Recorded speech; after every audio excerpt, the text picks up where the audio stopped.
അത് പലതരത്തിലുള്ള കോമ്പൗണ്ട്സ് ഉണ്ട്. ആന്റി ഓക്സിഡന്റ് എന്ന് പറയുന്നത് പലതരത്തിലുള്ളത് ഉണ്ട്. വിറ്റമിൻ സി, വിറ്റമിൻ ഇ, നല്ല കൊഴുപ്പുകൾ പോലും ആന്റി ഓക്സിഡൻസ് ആണ്. ഗ്ലൂട്ടത്തൈൻ, ലൈക്കോപ്പീന്, അതൊക്കെ നല്ല ആന്റി ഓക്സിഡൻസ് ആണ്. അപ്പൊ അതേപോലെ തന്നെ നമ്മുടെ ശരീരത്തിൽ വളരെ നല്ല ഒരു ആന്റി ഓക്സിഡന്റ് ആണ് ഈ യൂറിക് ആസിഡ് എന്ന് പറയുന്നത്.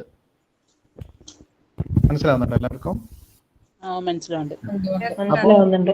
ഇവിടെ നമ്മൾ എഴുതിയിട്ടുള്ളത് എന്താണ്? Conditions associated with high uric acid levels ആണ്, അല്ലെ? അപ്പൊ യൂറിക് ആസിഡ് ഉള്ളത് കൊണ്ടല്ല ബുദ്ധിമുട്ടുണ്ടാവുന്നത്. യൂറിക് ആസിഡ് എപ്പോഴാണ് ബുദ്ധിമുട്ടാവുന്നത്?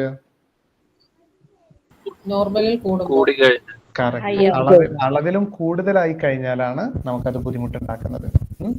അപ്പൊ അളവിലും കൂടി കഴിയാനുള്ള രണ്ട് സാഹചര്യങ്ങളാണ് ഒന്നുള്ളത്. ഒന്ന്, അതിന്റെ ഉൽപാദനം കൂടിക്കൊണ്ടിരിക്കുമ്പോഴും നമ്മുടെ ശരീരത്തിന് അളവിലും കൂടി പോകും. അതല്ല, കറക്റ്റ് അളവിൽ തന്നെയാണ് ഉണ്ടായിക്കൊണ്ടിരിക്കുന്നത്, പക്ഷെ അതിനെ ശരീരത്തിൽ നിന്ന് ഒഴിപ്പിച്ച് കളയുന്ന പ്രവർത്തനത്തിന് ഏതെങ്കിലും ഒരു കോട്ടം വന്നിട്ടുണ്ടെങ്കിൽ, അല്ലെങ്കിൽ അവിടെ ഒരു ബ്ലോക്ക് വന്നിട്ടുണ്ടെങ്കിലും ശരീരത്തിൽ അളവിലും കൂടുതൽ യൂറിക് ആസിഡ് കെട്ടിക്കെടുക്കും, അല്ലെ? ഈ രണ്ട് സാഹചര്യങ്ങളല്ലേ ഉണ്ടാവാനുള്ളത്? അതെ. അപ്പോ ഏറ്റവും ഫേമസ് ആയിട്ടുള്ള ഒരു ബുദ്ധിമുട്ട് ഇതിൻ്റെത് എന്താണ്? ഗൗട്ട് എന്ന് പറയുന്ന ഒരു ബുദ്ധിമുട്ടാണ്. കൂടിക്കഴിഞ്ഞാൽ ഗൗട്ട് നമ്മുടെ ചെറിയ ചെറിയ ജോയിന്റിലോ വലിയ ജോയിന്റുകളിലോ ഒക്കെ പോയി ചെറിയ ക്രിസ്റ്റൽ പോലെ, ചെറിയ പിന്നുകൾ പോലെ, സൂചികൾ പോലെ ഒക്കെ ആയിട്ട് ഭയങ്കര അവിടെ ഇൻഫ്ലമേഷൻസ്, അവിടെ നീർക്കെട്ടുകൾ ഉണ്ടാക്കുക, നമുക്ക് ഭയങ്കരമായിട്ട് വേദനകളും ബുദ്ധിമുട്ടുകളും ഒക്കെ ഉണ്ടാക്കുന്ന ഒരു അവസ്ഥയാണ്. അപ്പോ ഫേമസ് ആയിട്ടുള്ളത് അതാണെങ്കിലും, പക്ഷെ ഇത് ഡയബറ്റീസിന്, അല്ലെങ്കിൽ ഫാറ്റി ലിവറിന്, അല്ലെങ്കിൽ ബ്ലഡ് പ്രഷർ കൂടാന്, നമ്മുടെ മെന്റൽ ഒരു മൂഡ് സ്പോയിലാനോ, അല്ലെങ്കിൽ മെമ്മറി പവേഴ്സിനെ ബാധിക്കുന്നതോ, അല്ലെങ്കിൽ ഡിമെൻഷ്യ ഉണ്ടാക്കാൻ, ഓർമ്മക്കുറവ് ഉണ്ടാക്കാൻ പോലും കാരണമാവുന്ന ഒരു കാര്യം മാറാറുണ്ട്. PCOD കാരണമാവാറുണ്ട്, കിഡ്നി സ്റ്റോണുകൾക്ക് കാരണമാവാറുണ്ട്, ഹാർട്ട് ബ്ലോക്കുകൾക്ക് കാരണമാവാറുണ്ട്. അപ്പൊ പല കാര്യങ്ങൾക്ക് കാരണമാവാറുണ്ട്. ഇത് ശരിക്കും നമ്മള് യൂറിക് ആസിഡ് ഉണ്ട് എന്ന് കേട്ട് കഴിഞ്ഞാൽ നമ്മൾ ഏറ്റവും ആദ്യം നമ്മൾ എന്താണ് ചെയ്യാറ്? സാധാരണ എല്ലാവരും പറയുന്ന ഒരു അഡ്വൈസ് എന്തായിരിക്കും? യൂറിക് ആസിഡ് ഉണ്ടെങ്കിൽ എന്ത് കഴിക്കാൻ പാടില്ല എന്നാണ് പറയാറ്? റെഡ് മീറ്റ് മാത്രമല്ല, പലപ്പോഴും പ്രോട്ടീൻസ് പൂർണ്ണമായിട്ടും ഒഴിവാക്കാനും പറയാറുണ്ട്, അല്ലെ? അപ്പൊ അതൊരു ന്യായമാണോ? കാരണം അങ്ങനെ പറയുന്ന സമയത്ത് മനസ്സിൽ സബ് കോൺഷ്യസ് ആയിട്ട് വരുന്ന മറ്റൊരു പ്രശ്നമുണ്ട്. പ്രോട്ടീൻ ആണ് ഇതിലെ വില്ലൻ എന്നുള്ളൊരു തോട്ട് പ്രോസസ്സ് പോലും പലവർക്കും തെറ്റിദ്ധാരണകൾ ഉണ്ടാവാറുണ്ട്, അല്ലെ? നമ്മള് യൂറിക് ആസിഡ് ഉണ്ടെങ്കിൽ പ്രോട്ടീൻ കഴിക്കാൻ പാടില്ല എന്ന് പറഞ്ഞു കഴിഞ്ഞാൽ പിന്നെ നമ്മൾ എന്താണ്, ആരെയാണ് വില്ലനായിട്ട് കാണുന്നത്? പ്രോട്ടീനാണ്. പക്ഷെ അത് ശരിയാണോ തെറ്റാണോ? ശരിയെന്നും പറയാൻ പറ്റത്തില്ല, തെറ്റെന്നും പറയാൻ പറ്റത്തില്ല. അതെന്താ അങ്ങനെ? കാര്യം പ്രോട്ടീൻ നമുക്ക് മസ്റ്റ് ആണല്ലോ ഡോക്ടർ. കറക്റ്റ്, പ്രോട്ടീൻ നമുക്ക് മസ്റ്റ് ആണ്. അപ്പൊ അതെങ്ങനെയാണ് ശരിയല്ല എന്ന് പറയാൻ പറ്റുക? ഇങ്ങനെ ഇത് കൂടുതൽ ആയിരിക്കുവാണെന്നുണ്ടെങ്കിൽ പിന്നെ നമുക്ക് പ്രശ്നമാവില്ലേ? അതില് ഒരു ആൻസർ ഉള്ളൂ. ആ പ്രോട്ടീൻ നല്ലതല്ല എന്ന് പറയുന്നത് തെറ്റാണ്. ആ ഒരു ആൻസർ മാത്രമേ ഉള്ളൂ. കാരണം പ്രോട്ടീൻ അല്ല ഇതിനെ ബാധിക്കുന്നത്, നമ്മുടെ ശരീരത്തിലെ മറ്റു കാര്യങ്ങളാണ് ബാധിക്കുക. കാരണം ഒന്ന് ആലോചിച്ച് നോക്കിയാൽ, നമ്മൾ ചെറുപ്പം മുതൽ ഇത്രയും വർഷക്കാലം 10-40 അല്ലെങ്കിൽ 30 വർഷക്കാലം നമ്മൾ പ്രോട്ടീൻസ് കഴിക്കുന്നുണ്ട്. എന്നിട്ട് നമുക്ക് യൂറിക് ആസിഡ് കൂടിയതിന്റെ പ്രശ്നങ്ങൾ വന്നിട്ടില്ലല്ലോ. അപ്പൊ പ്രോട്ടീൻസ് അല്ലല്ലോ വില്ലൻ, അല്ലേ?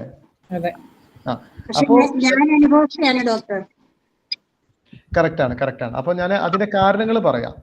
പ്രോട്ടീൻസ് അല്ലാതെ എന്തായിരിക്കും അതിന് കാരണം ഉണ്ടായിട്ടുണ്ടാവുക എന്നുള്ളത് ഞാൻ പറഞ്ഞു തരാം. അപ്പൊ മാഡമിന് മനസ്സിലാവും. അപ്പോ മുന്നേ പറഞ്ഞ പോലെ ഇപ്പോ ഈ ഒന്നുകിൽ ഇതിന്റെ ഉൽപാദനം കൂടുതലായിരിക്കും, അല്ലെങ്കിൽ ഇത് ശരീരത്തിൽ നിന്ന് പുറത്തോട്ട് തള്ളപ്പെടുന്നത് കറക്റ്റായിട്ട് നടക്കുന്നുണ്ടാവില്ല. ഈ രണ്ട് കാര്യങ്ങളാണ്. അപ്പൊ അതിൽ രണ്ട് മെയിൻ ആയിട്ടുള്ള കാര്യങ്ങളാണ്. ഒന്ന് ഫാറ്റി ലിവർ, ഒന്ന് ലിവർ സംബന്ധമായിട്ടുള്ള ബുദ്ധിമുട്ടാണ്. മറ്റൊന്ന് ഒരു ഇൻഫെക്ഷൻ സംബന്ധമായിട്ടുള്ളതാണ്.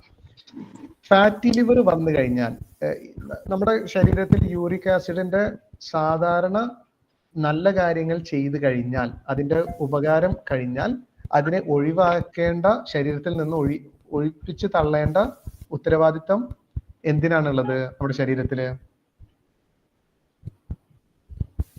പറയാൻ പറ്റുമോ? ലിവറിനാണുള്ളത്. ലിവറിനാണ്. അപ്പൊ ലിവറാണ് അതിനെ ഒഴിപ്പിച്ച് കളയേണ്ടത്. പക്ഷെ നമ്മുടെ ഫുഡ് ഹാബിറ്റ്സ് കാരണം നമുക്ക് ഫാറ്റി ലിവർ വന്നാലോ അല്ലെങ്കിൽ മറ്റ് ഇൻഫെക്ഷൻസ് കാരണം കൊണ്ട് ഫാറ്റി ലിവർ വന്നാലോ ഈ ഒരു ലിവർ ചെയ്യേണ്ട പല കാര്യങ്ങളും, പ്രധാനപ്പെട്ട കാര്യങ്ങളും ലിവറിനെ കൊണ്ട് ചെയ്യാൻ പറ്റില്ല. അതിലൊന്നാണ് യൂറിക് ആസിഡിനെ പുറന്തള്ളുന്നത്, അതിനെ എക്സ്ക്രീറ്റ് ചെയ്യുന്നത്. അത് ചെയ്യാൻ പറ്റാത്തത് കൊണ്ട് തന്നെ യൂറിക് ആസിഡ് കെട്ടിക്കെടുക്കുകയും നമ്മുടെ ശരീരത്തിൽ ഇതുപോലുള്ള ബുദ്ധിമുട്ടുകൾ ഉണ്ടാക്കുവാനും ഒരു വലിയ പ്രശ്നമാവും. മറ്റൊരു കാര്യം, നമ്മുടെ ശരീരത്തില് പിന്നെ യൂറിനറി ട്രാക്ട് ഇൻഫെക്ഷൻ ഉള്ള ആരെങ്കിലും ഉണ്ടോ? യൂറിനറി ട്രാക്ട് ഇൻഫെക്ഷൻസ് ഇടയ്ക്കിടയ്ക്ക് വരുന്ന ആരെങ്കിലും ഈ ക്ലാസ്സിൽ ഉണ്ടോ? UTI വരുന്നത് വെള്ളത്തിന്റെ അളവ് കുറയുമ്പോൾ എനിക്ക് ഉണ്ടാവാറുണ്ട്. ഓക്കെ. അപ്പോ UTI-ന് 90% കാരണമാവുന്ന ഒരു E. coli എന്ന് പറയുന്ന ബാക്ടീരിയ. സൗണ്ട് കുറവാണല്ലോ. ഇപ്പൊ കേൾക്കുന്നുണ്ടോ? കുറവാണ് ഡോക്ടർ. ഇപ്പൊ കേൾക്കുന്നുണ്ടോ? കേൾക്കുന്നുണ്ടല്ലോ.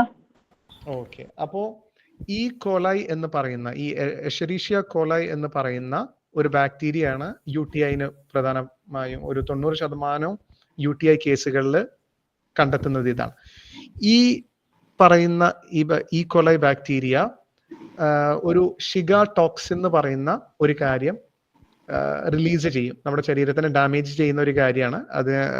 നമ്മുടെ ശരീരത്തിൽ നിന്ന് കിട്ടേണ്ട കാര്യങ്ങൾ കിട്ടുവാൻ വേണ്ടി ചെയ്യുന്ന ഒരു കാര്യമാണ്. ഈ ഷിഗ ടോക്സിൻ റിലീസ് ചെയ്യും. ആ സമയത്ത് ഈ ഷിഗ ടോക്സിനെ എതിർക്കാൻ വേണ്ടി നമ്മുടെ ശരീരം ഉണ്ടാക്കുന്ന കാര്യമാണ് സാന്തീൻ ഓക്സിഡേസ് എന്ന് പറയും. ഈ കൊളൈ ബാക്ടീരിയ ഷിഗ ടോക്സിൻ ഉണ്ടാക്കും. അതിനെ തടുക്കാൻ നമ്മുടെ ശരീരം സാന്തീൻ ഓക്സിഡേസ് ഉണ്ടാക്കും.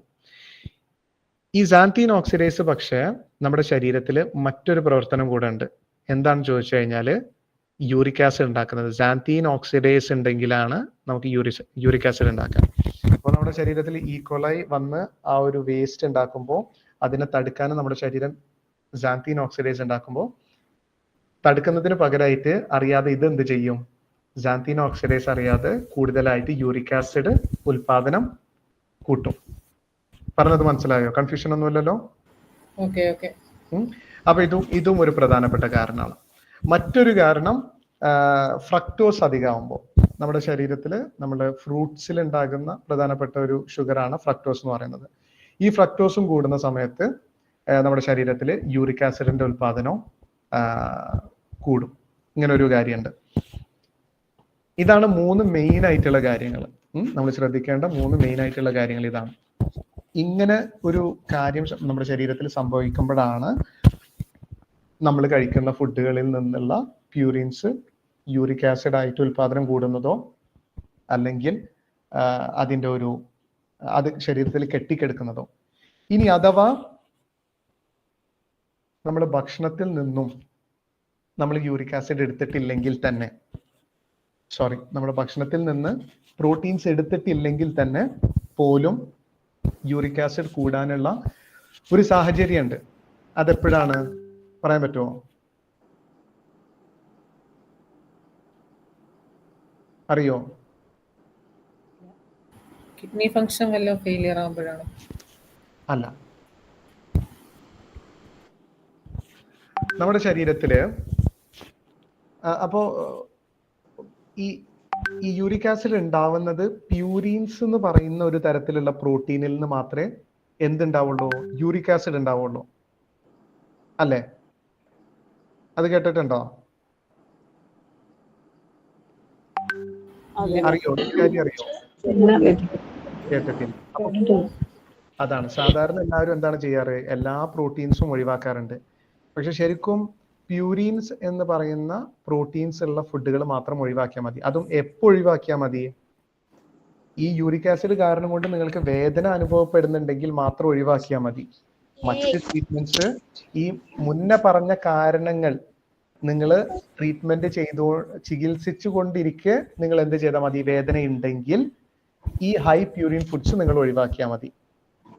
അല്ലെങ്കിൽ നിങ്ങൾ ധൈര്യമായിട്ട് ഇതൊക്കെ കഴിക്കാൻ പറ്റുന്നതാണ് കേട്ടോ. ഇനി അഥവാ നിങ്ങൾക്ക് വേദന ഉണ്ടെങ്കിൽ തന്നെ നിങ്ങൾ ഹൈ പ്യൂരിൻ ഫുഡ്സ് എല്ലാം ഒഴിവാക്കി ലോ പ്യൂരിൻ ഫുഡ്സ് ധൈര്യമായിട്ട് കഴിക്കുക. ഏതൊക്കെ കഴിക്കാം? മുട്ടയും ഡയറി പ്രൊഡക്ട്സും പാലും പാലുൽപ്പന്നങ്ങളൊക്കെ ധൈര്യമായിട്ട് കഴിക്കുക. ഇലവർഗ്ഗങ്ങളിൽ പറ്റുമോ? അതിൽ യൂറിക് ആസിഡ് ഉണ്ടാവില്ലേ? ഇലവർഗ്ഗങ്ങളിലും കൂടുതലായിട്ട് പ്യൂരീൻസ് ഉണ്ട്. യൂറിക് ആസിഡ് അല്ല, പ്യൂരീൻസ് അധികമായിട്ടുള്ളത് കൊണ്ട് ചിലപ്പോൾ അതാണ് പറയുന്നത്, വേദന ഉണ്ടെങ്കിൽ മാത്രം നിങ്ങൾ ഒഴിവാക്കിയാൽ മതി. അങ്ങനെ വേദന ഇല്ലെങ്കിൽ നിങ്ങൾ ഒരു 3 ആഴ്ചക്ക് ഒഴിവാക്കുക. നിങ്ങൾ ഈ ചെയ്യുന്ന ഡയറ്റ് തന്നെ ചെയ്തു കഴിഞ്ഞാൽ ഫാറ്റി ലിവർ ഉള്ളവരാണെങ്കിൽ പെട്ടെന്ന് തന്നെ ആ ഫാറ്റി ലിവർ ചേഞ്ചസിനെ ഇല്ലാതാക്കാൻ സഹായിക്കുന്ന ഒരു ഡയറ്റാണ് അല്ലെ? നിങ്ങൾ ചെയ്യുന്ന insulin resistance diet chart fatty ലിവറിനെ ഇല്ലാതാക്കാൻ സഹായിക്കുന്ന ഡയറ്റാണ്. അപ്പോ എങ്ങനെയാണ്? നാരങ്ങ കുടിക്കുന്നത് നല്ലതാണ്. നാരങ്ങ പിഴിഞ്ഞിട്ടുള്ള വെള്ളം നിങ്ങൾ ദിവസം കുടിക്കുകയാണെങ്കിലും ആ ഒരു പ്രോസസ്സ് സഹായിക്കുന്ന ഒരു കാര്യമാണ്.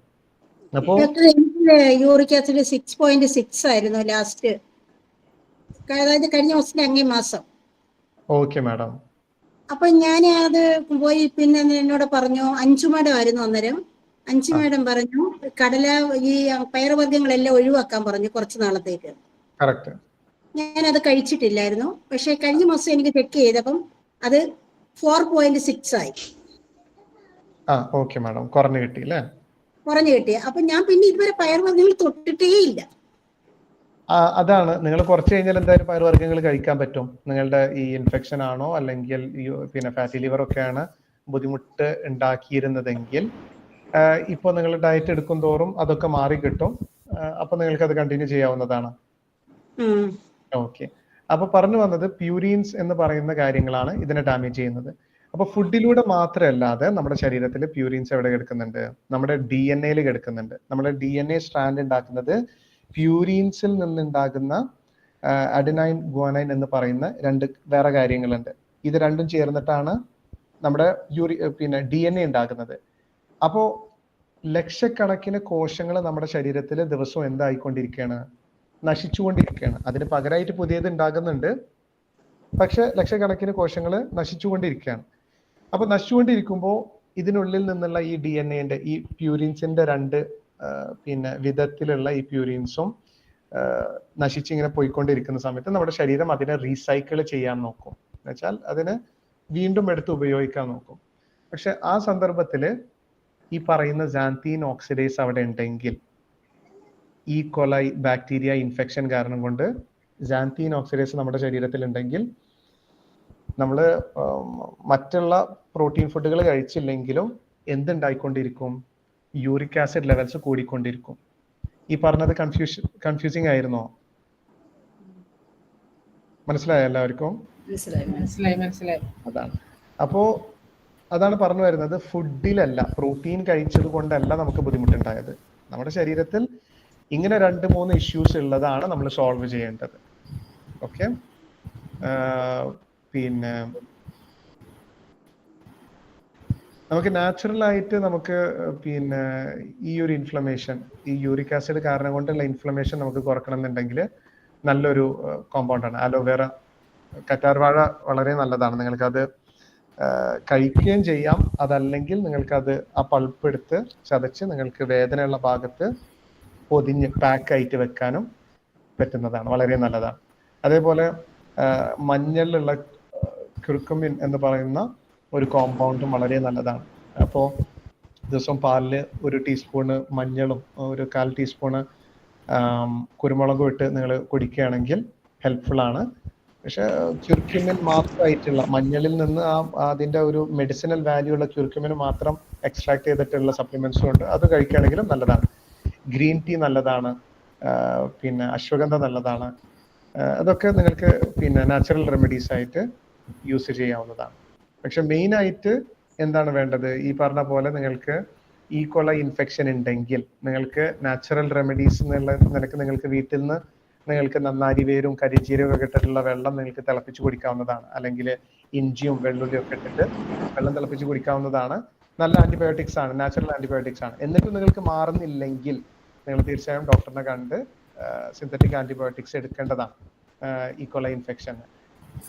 അത് മാത്രമല്ല, ഈക്കോളൈ ഇൻഫെക്ഷൻ ഉണ്ടെങ്കിൽ നിങ്ങൾക്ക് മിക്കവാറും ഈ പറഞ്ഞ പോലെ തന്നെ യൂറിനറി ട്രാക്ട് ഇൻഫെക്ഷൻസ് ഉണ്ടാവാം, അതല്ലെങ്കിൽ ശോധനക്കുറവുണ്ടാവാം, അതല്ലെങ്കിൽ പിന്നെ ഇതുപോലെയുള്ള ഇഷ്യൂസ്, എപ്പോഴും ക്ഷീണം, അല്ലെങ്കിൽ ഇങ്ങനെയുള്ള വയറ് സംബന്ധമായിട്ടുള്ള ബുദ്ധിമുട്ടുകൾ ഉണ്ടാവാൻ സാധ്യതയുണ്ട്.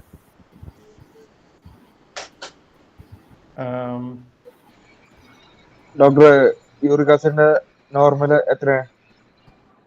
നോർമൽ ഒരു 3 to 4 അല്ലെങ്കിൽ ആ ഒരു റേഞ്ചിൽ തന്നെയാണ്. സ്ലിം ടീ ഉപയോഗിക്കാൻ പറ്റുമോ? ഏതാണ് സ്ലിം ടീ? സ്ലിം ടീ എന്ന് പറയുന്നത് എന്താണെന്ന് എനിക്കറിയില്ല. അതിൽ എന്താണ് യൂസ് ചെയ്തിട്ടുള്ളത്? സാധാ ടീ ആണോ അല്ലെങ്കിൽ ഗ്രീൻ ടീ ആണോ? ഗ്രീൻ ടീ പോലുള്ളതാണ്. അതിൽ കുറച്ചൊക്കെ ഓരോ ഇൻഗ്രീഡിയൻസ് കൂട്ടി യൂസ് ചെയ്യാവുന്നതാണ്, വലിയ കുഴപ്പമില്ല. മധുരല്ലാണ്ട് ഹൈ ആണെന്നുള്ളത് നമുക്ക് ബ്ലഡ് ടെസ്റ്റ് അല്ലാതെ വേറെ എന്തെങ്കിലും മാർഗം ഉണ്ടോ അറിയാൻ? വേറെ മാർഗം ഇല്ല, ബ്ലഡ് ടെസ്റ്റ് തന്നെയാണ് കേട്ടോ. പിന്നെ ഓഫ് കോഴ്സ് വേദന ഉണ്ടെങ്കിൽ, പക്ഷെ ഈ പറയുന്ന പോലെ വേദനകൾ പലതരത്തിലും ജോയിന്റ് പെയിൻസ് ഉണ്ടാവാം. വിറ്റമിൻ ഡി കുറഞ്ഞാലും അതാണ് പറയുന്നത്. ഈക്കോളൈ ഇൻഫെക്ഷന് ഇടയ്ക്കിടയ്ക്ക് വന്നുകൊണ്ടിരിക്കുന്നുണ്ടെങ്കിൽ നിങ്ങൾ പിന്നെ ശ്രദ്ധിക്കേണ്ട ഒരു കാര്യമാണ്, നിങ്ങൾക്ക് ഇമ്മ്യൂണിറ്റി ചിലപ്പോൾ വളരെ കുറവായിരിക്കാം. അപ്പൊ ഇമ്മ്യൂണിറ്റി എന്ന് പറയുമ്പോൾ മെയിനായിട്ട് വിറ്റമിൻ ഡി തന്നെയാണ്. വിറ്റമിൻ ഡി കുറവാകുമ്പോൾ പെട്ടെന്ന് പനികൾ ഉണ്ടാവാം, അല്ലെങ്കിൽ ഇൻഫെക്ഷൻസ് ഉണ്ടാവാം. കാരണം വളരെ ഇമ്മ്യൂണിറ്റിക്ക് വളരെ പ്രധാനപ്പെട്ട ഒരു കാര്യമാണ്, രോഗപ്രതിരോധ ശേഷിക്ക് വളരെ പ്രധാനപ്പെട്ട ഒരു കാര്യമാണ് ഈ പറയുന്നത് വിറ്റമിൻ ഡി എന്ന് പറയുന്നത്. സാധാരണ ടെസ്റ്റ് ചെയ്ത് കഴിഞ്ഞാൽ ഒരു 25 അല്ലെങ്കിൽ 30 ആ ഒരു റേഞ്ചിൽ ഉണ്ടെങ്കിലും പലപ്പോഴും അത് ഓക്കെയാണ്, നോർമൽ ആണെന്ന് പറയാറുണ്ട്. പക്ഷെ അത് ശരീരത്തിന് പോരാ, അറ്റ്ലീസ്റ്റ് ഒരു 60-70 റേഞ്ചിന്റെ ഉള്ളിലോട്ട് വരണം. അപ്പൊ അതിനുള്ള സപ്ലിമെന്റ്സ് എടുക്കുകയാണെങ്കിൽ ഈ പറയുന്ന പോലെ നമ്മുടെ ശരീരം തന്നെ ഇതുപോലെയുള്ള ഇൻഫെക്ഷൻസിനെ പെട്ടെന്ന് ശരീരത്തിൽ നിന്ന് ഒഴിവാക്കാൻ സഹായിക്കുന്ന കാര്യമാണ്. ഈ വൈറ്റമിൻ ഡി 6000 ആണ് കഴിക്കുന്നത് ആഴ്ചയിൽ 1 വീക്ക്. 6,000 ആണോ 60,000 ആണോ 6,000 ആണോ? 60,000. 60,000. അപ്പൊ അത് ഇനി മാസത്തിലാക്കണോ അതോ ആഴ്ച തന്നെ കഴിക്കാമോ? നിങ്ങൾ ആഴ്ചയിൽ ഒരിക്കൽ എന്നുള്ള നിലക്ക് 2 മാസം നിങ്ങൾ തുടർച്ച കഴിച്ചതിന് ശേഷം മാസത്തിൽ ഒരിക്കൽ ആക്കിക്കോ. Okay. Hello, good evening doctor. Good evening madam. ഞാൻ വിറ്റമിൻ ഡി എനിക്ക് ഡെഫിഷ്യൻസി ഉണ്ടായിരുന്നു, 8.3 ഉണ്ടായിരുന്നു. പിന്നെ ഡോക്ടർ പ്രിസ്ക്രൈബ് ചെയ്ത മെഡിസിൻ കഴിച്ചു 1 മാസം. അപ്പം അത് 39 ആയി. അപ്പൊ അത് ഡയറ്റീഷ്യൻ അടുത്ത് കാണിച്ചപ്പോഴത്തേക്കും ഡയറ്റീഷ്യൻ ഡോക്ടറുടെ ഒരു കൺസൾട്ട് ചെയ്തിട്ട് പറഞ്ഞു തരാന്ന് പറഞ്ഞിട്ട് അങ്ങനെ ഡോക്ടർ പറഞ്ഞു നീ കഴിക്കണ്ട, 1 മന്ത് കഴിച്ചിട്ട് ഇനിയിപ്പോ കഴിക്കണ്ടെന്ന് പറഞ്ഞു. അങ്ങനെ അത് കഴിക്കാതെ 1 മാസം കഴിഞ്ഞിട്ട് വീണ്ടും ഞാൻ വെറുതെ നോക്കുമ്പോഴത്തേക്ക് അത് 25 ആയി. വിറ്റമിൻ ഡി എന്നൊക്കെ നമ്മുടെ ശരീരത്തിലുള്ള എല്ലാ പോഷകങ്ങളും യൂസ് ചെയ്തോണ്ടേ ഇരിക്കും. നമ്മൾ ഒരിക്കലും കഴിച്ചിട്ട് നമ്മൾ ഭക്ഷണം എന്തിനാണ് കഴിക്കുന്നത്? ഈ പറഞ്ഞ കാര്യങ്ങളൊക്കെ കിട്ടാൻ വേണ്ടിയിട്ടാണ് നമ്മൾ ഭക്ഷണം കഴിക്കുന്നത്. ഈ പറഞ്ഞ പോഷകങ്ങൾ കിട്ടാൻ വേണ്ടിയിട്ടാണ്. അങ്ങനെ പോഷകങ്ങൾ നമുക്ക് ഭക്ഷണത്തിലൂടെ കിട്ടാതെ വരുമ്പോഴാണ് നമ്മൾ സപ്ലിമെന്റ്സ് എടുക്കുന്നത്. അപ്പോ ഞാൻ 2 വർഷം മുന്നേ ഒരു വിറ്റമിൻ ഡി എടുത്തു എന്ന് വിചാരിച്ച് ഞാൻ ഇപ്പോഴും എടുക്കുന്നില്ലെങ്കിൽ എന്റെ ഭാഗത്ത് വരുന്നൊരു തെറ്റാണ്. അപ്പോ എപ്പോഴും ചെക്ക് ചെയ്യുന്നത് നല്ലതാണ്, പക്ഷെ എപ്പോഴും അങ്ങനെ ചെക്ക് ചെയ്തിട്ട് പൈസ കളയണമെന്ന് ആവശ്യമല്ല. അത് മെയിൻറ്റെയിൻ ചെയ്യാൻ പ്രത്യേകിച്ച് വെയിലൊന്നും കൊള്ളാത്തവരാണ് എന്നുണ്ടെങ്കിൽ മാസത്തിൽ ഒരിക്കൽ 60,000 യൂണിറ്റ് എടുത്തുകൊണ്ടിരിക്കുക, ലൈഫ് ലോങ് എടുക്കുക. നല്ലതാണ്, വളരെ നല്ലതാണ്.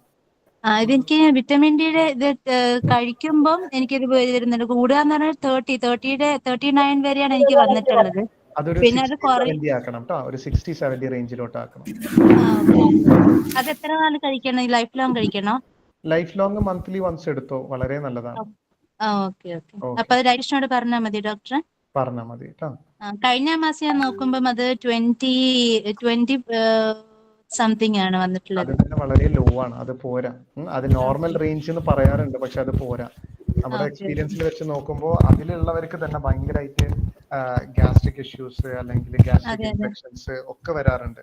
അപ്പൊ അതൊക്കെ ഒന്ന് നമുക്ക് നന്നായിട്ട് വിറ്റമിൻ ഡി മെയിൻറ്റെയിൻ ചെയ്താൽ തന്നെ പാതി ഇമ്മ്യൂണിറ്റീന്റെ ഒരു കാര്യം പിന്നെ നമ്മൾ തിരിഞ്ഞു നോക്കേണ്ട ആവശ്യമില്ല. Okay sir doctor. Okay, thank you. Thank you. Hello doctor. Hello madam. ഇത് ഡോക്ടറിന്റെ ഡയറ്റ് ഞാൻ മൺഡേ മുതൽ ഫോളോ ചെയ്യാൻ തുടങ്ങിയതാണ്. Okay madam. അടിപൊളി ഡയറ്റാണ്, നല്ല മാറ്റം ഇപ്പൊ തന്നെ തോന്നുന്നുണ്ട്. Thank you madam. പിന്നെ അതില് ഒരു കാര്യം ഒമേഗ സപ്ലിമെന്റ് കഴിക്കണോന്ന് എഴുതിയിട്ടുണ്ട്. അപ്പൊ അത് ഏതാ യൂസ് ചെയ്യേണ്ടത്? അത് വെയിറ്റ് ലോസിന് ഹെൽപ്പ് ചെയ്യോ? വെയിറ്റ് ലോസിന് ഹെൽപ്പ് ചെയ്യും. ശരീരത്തിൽ മറ്റേത് ഇൻഫ്ലമേഷൻസ് ഉണ്ടെങ്കിലും നീർക്കെട്ടുകൾ ഉണ്ടെങ്കിലും അതിനൊക്കെ സഹായിക്കും. ബ്രെയിൻ ഹെൽത്തിന് നല്ലതാണ്, കണ്ണിന്റെ ആരോഗ്യത്തിന് നല്ലതാണ്, കണ്ണിന്റെയും തലച്ചോറിന്റെയും ഒക്കെ കോശങ്ങൾക്ക് പുനർനിർമ്മാണം ഉണ്ടാക്കാനും ഹെൽപ്ഫുൾ ആണ്, നമ്മുടെ ഞരമ്പിന് ഹെൽപ്ഫുൾ ആണ്, എല്ലാ രീതിയിലും ഹെൽപ്ഫുൾ ആണ്. പണ്ടത്തെ മനുഷ്യന്മാരൊക്കെ അതിന് മീൻ ഗുളിക എന്ന് പറയുന്നത് തടി കൂടാൻ കൊടുക്കുന്നതല്ലേ? അപ്പൊ അങ്ങനെ ഒരു പേടി, അത് എടുത്ത വീണ്ടും തടി കൂടി പോവോന്നുള്ളൊരു ടെൻഷനാണ്. തടി കൂടാൻ കൊടുത്തിരുന്നതായിട്ട് എനിക്കറിയില്ല കേട്ടോ, ഞാനത് അങ്ങനെ കേട്ടിട്ടില്ല. അത് എന്റെ ഉമ്മനോട് പറഞ്ഞപ്പോ ഉമ്മ പറഞ്ഞു എന്നോട്, പണ്ടല്ലോ തടി കൂടാൻ വേണ്ടി കൊടുക്കുന്ന മരുന്നായി മീൻ ഗുളിക എന്നാണ് പറഞ്ഞത്. അതെ, അതെനിക്ക് അറിഞ്ഞൂടാ, ഉമ്മ പറഞ്ഞതാണ് ഇങ്ങനെ. അപ്പൊ അത് ആരോഗ്യത്തിന് കൊടുക്കും, തടി കൂടില്ല. മീൻ ഗുളിക കഴിച്ചുകൊണ്ട് തടി കൂടില്ല. അപ്പൊ അത് ഏത് ടാബ്ലറ്റ് അത് ഡയറ്റിന് യൂസ് ചെയ്യേണ്ടതെന്ന് പറഞ്ഞുതരോ ഡോക്ടർ? നിങ്ങൾ പിന്നെ തൊട്ടടുത്ത് നിന്നുള്ള ഫാർമസിയിൽ നിന്ന് കിട്ടുന്ന ഏത് ബ്രാൻഡ് ആയാലും, ഇപ്പൊ എനിക്ക് തോന്നുന്നത് 7 Seas ആണ് വളരെ ഫേമസ് ആയിട്ട് എല്ലായിടത്തും, ഓൾമോസ്റ്റ് അത് നല്ല ബ്രാൻഡ് തന്നെയാണ്, കഴിച്ചോളൂ, അത് കഴിച്ചാൽ മതി. Okay doctor. ശരി. Hello doctor. Hello madam. എനിക്ക് യൂറിക് ആസിഡ് ആദ്യം ഉണ്ടായിരുന്നേ. അപ്പോ ഇപ്പൊ അടുത്ത ടെസ്റ്റ് ചെയ്തപ്പോ നോർമൽ ലെവൽ ആയിട്ടുണ്ട്. പക്ഷെ എനിക്ക് കാലിന്റെ മുട്ടുവേദന കുറയുന്നില്ല തീരെ. അല്ലേ? യൂറിക് ആസിഡ് നോർമൽ ലെവലാണ്. കാൽമുട്ടുവേദന എന്ത് ചെയ്തിട്ടും, അപ്പൊ മെഡിസിൻസ് ഇപ്പൊ എല്ലിന്റെ ഡോക്ടറെ കാണിക്കുന്നുണ്ട്. ആള് ഡോക്ടർ മെഡിസിൻ കഴിക്കുന്നുണ്ട്. മെഡിസിൻ കഴിച്ചു കഴിഞ്ഞാല് അതുകൊണ്ട് കുറയുന്നില്ല. പിന്നെ RA ഫാക്ടർ ഒന്നും കൂടുതലല്ലോ? RA ഫാക്ടർ ഇല്ല, ഒക്കെ നോർമലാണ്. ഓക്കെ, നോർമലാണ് അല്ലേ? ബ്ലഡ് ടെസ്റ്റ് ചെയ്തിട്ട് നോർമലാണ്. ഇപ്പൊ അവസാനമായിട്ട് മെഡിസിൻ തന്നിട്ടുള്ള ഓർത്തോറിയം MSM ഇല്ലേ, അതും പിന്നെ വേദന കുറയണില്ല പറഞ്ഞപ്പോ പിന്നെ റിബോളിൻ SRും പിന്നെ ഒരു ടെൻഡോസോഫ്റ്റ്. ഈ പറഞ്ഞ പോലെ വിറ്റമിൻ ഡി കുറവാണെങ്കിലും നല്ലോണം ജോയിന്റ് പെയിൻസ് ഉണ്ടാവും, അതൊന്ന് ചെക്ക് ചെയ്ത് നോക്കുക. വൈറ്റമിൻ ഡി ചെക്ക് ചെയ്യാല്ലേ? വിറ്റമിൻ ഡി ഒന്ന് ചെക്ക് ചെയ്ത് നോക്കുക. അപ്പൊ മെഡിസിന് കഴിക്കുമ്പോ കുറച്ചൊരു ആശ്വാസം, പിന്നെ വീണ്ടും കാൽമുട്ട് വേദന തിരിച്ചു വരും. കറക്റ്റ്. അത് പെയിൻ കില്ലേഴ്സ് ആണ്, അത് വേദനക്കുള്ളത് തന്നെയാണ്. ഇൻഫ്ലമേഷൻസ് കുറക്കാനുള്ള അതൊരു താൽക്കാലിക ശമനമാണ്. ഞാന് ഓൾറെഡി വെയിറ്റ് ഉള്ള ആളായിരുന്നു. എന്നിട്ട് ഞാൻ നന്നായിട്ട് ഈ കാൽമുട്ട് വേദന കാരണം നന്നായി വെയിറ്റ് കുറച്ചിട്ടുണ്ടായിരുന്നു ആദ്യം. എന്നിട്ട് പിന്നെ ഇപ്പൊ വീണ്ടും അതേപോലെ വെയിറ്റ് തിരിച്ചു വന്നു. അപ്പൊ ആ വെയിറ്റ് കുറഞ്ഞു കഴിഞ്ഞതിന് ശേഷവും എനിക്ക് ആ കാൽമുട്ട് വേദന മാറിയിട്ടുണ്ടായിരുന്നില്ല. ഞാൻ ആ വെയിറ്റ് കൊണ്ടാണ് കാൽമുട്ട് വേദന എന്ന് വിചാരിച്ചിട്ട് വെയിറ്റ് നന്നായി കുറച്ചതിന് ശേഷം കാൽമുട്ട് വേദന മാറിയിട്ടുണ്ടായിരുന്നില്ല. ഓക്കെ, അപ്പൊ ഇതൊന്ന് ചെയ്ത് നോക്ക്. ഈ ടെസ്റ്റ് ഒന്ന് ചെയ്തിട്ട്. Hi doctor. ഹായ് മാഡം, പറഞ്ഞോളൂ. ഞാന് ഇന്നാണ് സ്റ്റാർട്ട് ആക്കിയത്. Okay madam. ഇതുണ്ടല്ലോ, ഞാന് ബോഡിന്റെ സൈസ് മാത്രം അവർക്ക് അയച്ചു കൊടുത്തത് ട്രെയിനർക്ക്. അപ്പൊ അവരുണ്ടല്ലേ, നമുക്ക് ഇന്ന് ഡയറ്റ് ചാർട്ട് ആക്കി അയച്ചിട്ടുണ്ടല്ലേ. അപ്പൊ അത് എല്ലാവർക്കും സെയിം ആണോ അല്ല പർട്ടിക്കുലർ ആൾക്ക് വെച്ചതാണോ? ഇപ്പൊ നമ്മള് പിന്നെ രോഗത്തിനനുസരിച്ച് ഇൻസുലിൻ റെസിസ്റ്റൻസ് അല്ലെങ്കിൽ യൂറിക് ആസിഡ് അല്ലെങ്കിൽ മറ്റുള്ള അങ്ങനെയുള്ള രോഗങ്ങൾക്ക് അനുസരിച്ചാണ് നമ്മൾ കൊടുക്കുക. പിന്നെയുള്ള നിങ്ങൾക്ക് പിന്നെ വരുന്ന മൈന്യൂട്ട് ചേഞ്ചസ് അവർ തന്നെ ഡയറക്റ്റ് ആയിട്ട് പറഞ്ഞു തരും. അങ്ങനെയാണ് നമ്മൾ പിന്നെ ഇൻഡിവിജ്വലിസ്റ്റിക് ആക്കണത് കേട്ടോ. ഓക്കെ മാഡം, പറഞ്ഞോളൂ. ഡോക്ടർ, നമ്മൾ ഈ ഡയറ്റ് തുടങ്ങുമ്പോ പിന്നെ വെയിറ്റ് കുറയൂലേ? അതെ. അപ്പൊ ഈ ഡയറ്റ് പിന്നെ സ്റ്റോപ്പ് ആക്കി കഴിഞ്ഞാല് നമ്മള് വീണ്ടും ആ വെയിറ്റ് തിരിച്ചു വരുമോ? തീർച്ചയായും. നിങ്ങൾ മുന്നേ കഴിച്ചിരുന്ന പോലെ നിങ്ങൾ കഴിക്കുകയാണെങ്കിൽ വെയിറ്റ് കൂടും. ഞാനിപ്പോ നിങ്ങൾക്ക് പഠിപ്പിച്ചു തരുന്നത് എന്തെല്ലാം നിങ്ങൾക്കൊരു ഷോർട്ട് കട്ടോ അങ്ങനത്തെ കാര്യങ്ങളോ ഒന്നുമല്ല. നമ്മുടെ ശരീരത്തിന് ഈ കാലഘട്ടത്തിൽ നമ്മൾ എങ്ങനെയാണോ കഴിക്കേണ്ടത്, നമ്മൾ കഴിച്ചു കഴിഞ്ഞാൽ എങ്ങനെ ആരോഗ്യം നിലനിർത്താം എന്നുള്ള ഒരു മാർഗനിർദ്ദേശമാണ് ഞാൻ പറഞ്ഞു തരുന്നത്, പഠിപ്പിച്ചു തരുന്നത്. നമ്മൾക്ക് അത് നമ്മൾ പാരമ്പര്യമായിട്ട് നമ്മൾ കഴിക്കുകയാണെന്ന് വിചാരിച്ചിട്ടാണ് നമ്മളിപ്പോ കഴിക്കുന്നത്. പക്ഷെ പാരമ്പര്യമായിട്ട് നമ്മൾ ചെയ്യുന്ന പല കാര്യങ്ങളും നമ്മുടെ ശരീരത്തിന് നല്ലതല്ലെങ്കിൽ അതെന്തല്ല, നല്ലതല്ല. അപ്പോ ആ ഒരു നോളജ്, ആ ഒരു തിരിച്ചറിവ്, നമുക്ക് എന്താണ് നല്ലത്, നമ്മുടെ ശരീരത്തിന് എന്താണ് നല്ലത് എന്നുള്ളത് ആണ് ഞാൻ പഠിപ്പിച്ചു തരുന്നത് കേട്ടോ. അപ്പൊ ഡോക്ടർ, അത് ലൈഫ് ലോങ് നമുക്ക് കാർബോഹൈഡ്രേറ്റ്സ് അവോയ്ഡ് ചെയ്താൻ പറ്റുമോ? തീർച്ചയായും. ഞാൻ കഴിഞ്ഞ ക്ലാസ്സുകളിലൊക്കെ ഞാനത് അതിനെക്കുറിച്ച് സംസാരിച്ചായിരുന്നു. നമ്മൾ വീണ്ടും ഇൻസുലിൻ റെസിസ്റ്റൻസിനെ കുറിച്ച് സംസാരിക്കുമ്പോൾ ഞാൻ അതൊന്നുകൂടെ ക്ലിയർ ആയിട്ട് പറയാം. നമ്മൾ ഓരോ ക്ലാസ്സുകളും പിന്നെ ഓരോ ടോപ്പിക്കുകളാണ്, അതുകൊണ്ടാണ് കേട്ടോ. Okay. Hello doctor. Hello doctor. പറഞ്ഞോ. ഡോക്ടർ, ഞാനിപ്പോ ഇത് തുടങ്ങിയിട്ട് ഇപ്പൊ 6 മാസമായി. Okay madam. ഫസ്റ്റ് എനിക്ക് നല്ല മാറ്റം ഉണ്ടായിരുന്നു. ഷുഗറൊക്കെ 160 ആയി. വീണ്ടും ഷുഗർ ഇപ്പൊ വീണ്ടും 200-250 അയക്കാം ഡോക്ടർ. മാഡമിന് ചിലപ്പോ മസിൽ വേസ്റ്റേജ് നടക്കുന്നുണ്ടാവും. എന്ന് വെച്ചാല് ബോഡിയിലെ പിന്നെ എനർജി കൺവേർഷൻ നടക്കാതെ മാഡമിന്റെ മസിലിൽ നിന്ന് എടുക്കുന്നുണ്ടോ? മാഡമിന് ഇപ്പോഴും വെയിറ്റ് ലോസ് നടക്കുന്നുണ്ടോ? വെയിറ്റ് ലോസ് ആദ്യം 62 ആയിരുന്നു, ഇപ്പൊ 59 ആയിട്ട് 59 തന്നെ നിൽക്കുകയാണല്ലേ? മാഡം പിന്നെ വിശപ്പ് കുറവാണോ? വിശപ്പ് ഇല്ല, എനിക്ക് വിശപ്പ് കുറവാണ്. വയറെപ്പോഴും ഇങ്ങനെ സ്തംഭിച്ച് നിൽക്കണ പോലെ ഇരിക്കും. കറക്റ്റ്. അപ്പൊ ദഹനക്കുറവുണ്ടെങ്കിലും ഇതുപോലെ നടക്കും. അപ്പൊ മാഡം ഒന്ന് ആപ്പിൾ സിഡർ വിനെഗർ കഴിച്ചാൽ മതി കേട്ടോ. ഡയറ്റീഷ്യനോട് ചോദിച്ചിട്ട് എത്രയാണെന്ന് ചോദിച്ചിട്ട് അത് കഴിക്കുക. മാറ്റങ്ങളുണ്ടാവും, നല്ല മാറ്റങ്ങൾ. Okay sir, thank you. Doctor, hello doctor, ഞാന് ഒരു ഡയറ്റീഷ്യന്റെ കീഴിൽ ഡയറ്റ് എടുത്തിരുന്നതാണ്. അത് കഴിഞ്ഞിട്ട് അപ്പൊ എനിക്ക് 102 കിലോ ഉണ്ടായിരുന്നു വെയിറ്റ്. അത് ഞാൻ 90 വരെ ആക്കിയായിരുന്നു. അത് കഴിഞ്ഞ് ഡയറ്റ് മാറി കഴിഞ്ഞപ്പോ ഇപ്പൊ 95 ആയി. അപ്പം ഞാനിപ്പോ സ്റ്റാർട്ട് ചെയ്തത് 17th സ്റ്റാർട്ട് ചെയ്തത്. പക്ഷെ എനിക്ക് ഒരു 94.5 ആയിട്ടുള്ളൂ എന്റെ വെയിറ്റ്. ഞാൻ എന്റെ ഡയറ്റീഷ്യന്റെ അടുത്ത് ചോദിച്ചായിരുന്നു. അപ്പൊ ആളെന്റെ അടുത്ത് പറഞ്ഞു ആപ്പിൾ സിഡാർ വിനെഗർ കഴിക്കാൻ പറഞ്ഞു. അപ്പൊ അതിന് മുന്നേ എന്റെ അടുത്ത് സോഡ പൊടി വെച്ചിട്ടൊരു ടെസ്റ്റ് ചെയ്തായിരുന്നു. അപ്പൊ എനിക്ക് ഇങ്ങനെ ഏമ്പൊക്കെ വന്നില്ലായിരുന്നു. അപ്പോഴാണ് ആൾ എന്റെ അടുത്ത് പറഞ്ഞത് ഇങ്ങനെ ആപ്പിൾ സിഡാർ വിനെഗർ കഴിക്കാനായിട്ട്. പക്ഷെ എനിക്ക് അതിനോട് അത്ര ആപ്പിൾ സിഡാർ വിനെഗർ കഴിക്കാൻ അത്ര ഒരു പേടി പോലെയാണ്. കാരണം അത് പല്ലുമ്മ തട്ടിയാൽ തന്നെ പ്രശ്നമാണെന്നാണ് ഞാൻ ഗൂഗിൾ ചെയ്തപ്പോ കണ്ടത്. അപ്പൊ അതുകൊണ്ട് കുടിക്കുക കേട്ടോ. നമുക്ക് അതല്ലാതെ വേറെ പിന്നെ ഒരു നല്ല ഓപ്ഷൻ ഞാൻ കാണുന്നില്ല. എല്ലാവരും ചെയ്യുന്നതാണ്, ഓൾമോസ്റ്റ് എല്ലാവർക്കും ഉള്ള ഒരു ബുദ്ധിമുട്ടാണ് ദഹനക്കുറവ്. അപ്പൊ അതിനുള്ള ഏറ്റവും നല്ല റെമഡി എന്ന് പറയുന്നത് ആപ്പിൾ സിഡർ വിനെഗർ തന്നെയാണ്. പല്ലിൽ തട്ടാതെ സ്ട്രോ വെച്ചിട്ട് കുടിക്കാം. ഞാൻ അതിന് പകരമായിട്ട് ഡൈജസ്റ്റീവ് എൻസൈം ട്രൈ ചെയ്തിട്ടുണ്ട്, അല്ലെങ്കിൽ ചെറുനാരങ്ങ നീരും ഇഞ്ചിനീരും ഒക്കെ പിഴിഞ്ഞിട്ട് ട്രൈ ചെയ്തിട്ടുണ്ട്. പക്ഷെ അതൊന്നും വളരെ ചുരുക്കം പേർക്ക് മാത്രമേ എഫക്റ്റ് ഉണ്ടാവുന്നുള്ളൂ. ഏറ്റവും എനിക്ക് അധികം അസിഡിറ്റി പാടില്ല എന്ന് ഡോക്ടർ പറഞ്ഞു. കാരണം എനിക്ക് ഹെർണിയുണ്ട്. അപ്പൊ അധികം അസിഡിറ്റിക്ക് വരുമ്പോ എനിക്ക് ഈ സാമ്പാസ് പോലത്തെ ഗുളിക കഴിച്ചിട്ട് അസിഡിറ്റി കുറയ്ക്കുകയാണ് ചെയ്യുന്നത്. അപ്പം ഇത് കഴിച്ചു കഴിയുമ്പോ പിന്നെയും അസിഡിറ്റി രണ്ട് തരത്തിലാണ്. ഒന്ന് ആസിഡ് കൂടിയതും പ്രശ്നമാവാം, ഒന്ന് ആസിഡ് കുറഞ്ഞതും പ്രശ്നമാവാം. നിങ്ങൾക്കുള്ളത് ആസിഡ് കുറഞ്ഞതിന്റെ പ്രശ്നമാണ്. അതുകൊണ്ടാണ് ആപ്പിൾ സിഡർ വിനെഗർ കഴിക്കാൻ പറയുന്നത് കേട്ടോ. വെയിറ്റ് കുറയാത്ത അതുകൊണ്ടാണോ? അതുകൊണ്ട് തന്നെയാണ്. ഭക്ഷണം ദഹിക്കുന്നില്ലെങ്കിലും വെയിറ്റ് പെട്ടെന്ന് കൂടിക്കൊണ്ടേ.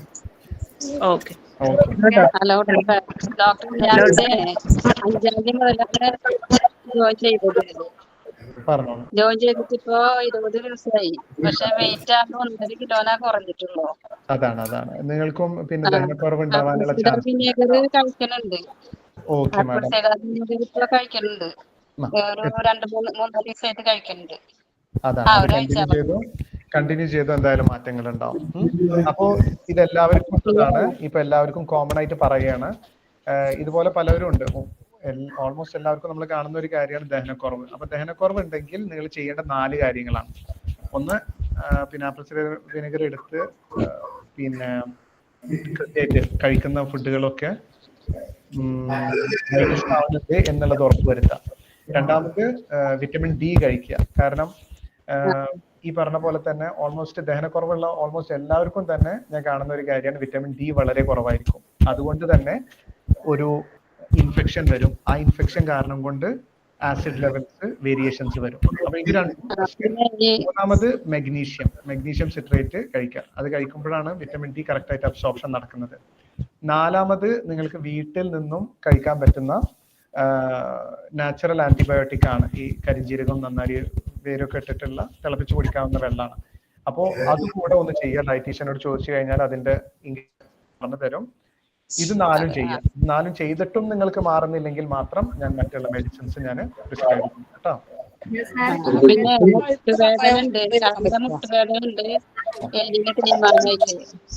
മുട്ടുവേദന ഉണ്ടെങ്കിൽ മറ്റ് എക്സസൈസ് ഒന്നും ചെയ്യണ്ട. മുട്ടുവേദനക്കുള്ള സ്പെഷ്യൽ എക്സസൈസ് ഉണ്ട്. ബെഡിൽ കിടന്നിട്ടുള്ള സിമ്പിൾ ആയിട്ടുള്ള എക്സസൈസ് ആണ്. അത് മാത്രം ചെയ്താൽ മതി.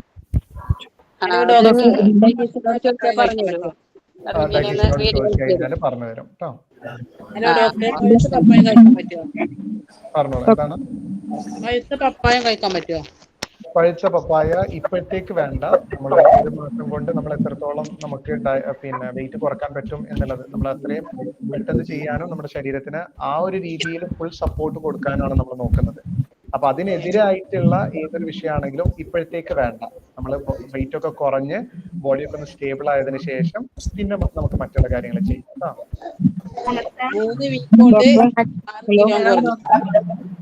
3 വീക്ക് കൊണ്ട് 6 കിലോ കുറഞ്ഞോ? നല്ല കാര്യമാണ്. എത്ര കുറഞ്ഞാലും കുഴപ്പമില്ല. കാരണം നമ്മള് ശരീരത്തിന് വേണ്ട എല്ലാ പോഷകങ്ങളും ഡെൻസ് ആയിട്ടുള്ള ഫുഡുകളാണ് നമ്മൾ റെക്കമെൻഡ് ചെയ്തിട്ടുള്ളതും നിങ്ങൾ കഴിച്ചുകൊണ്ടിരിക്കുന്നതും.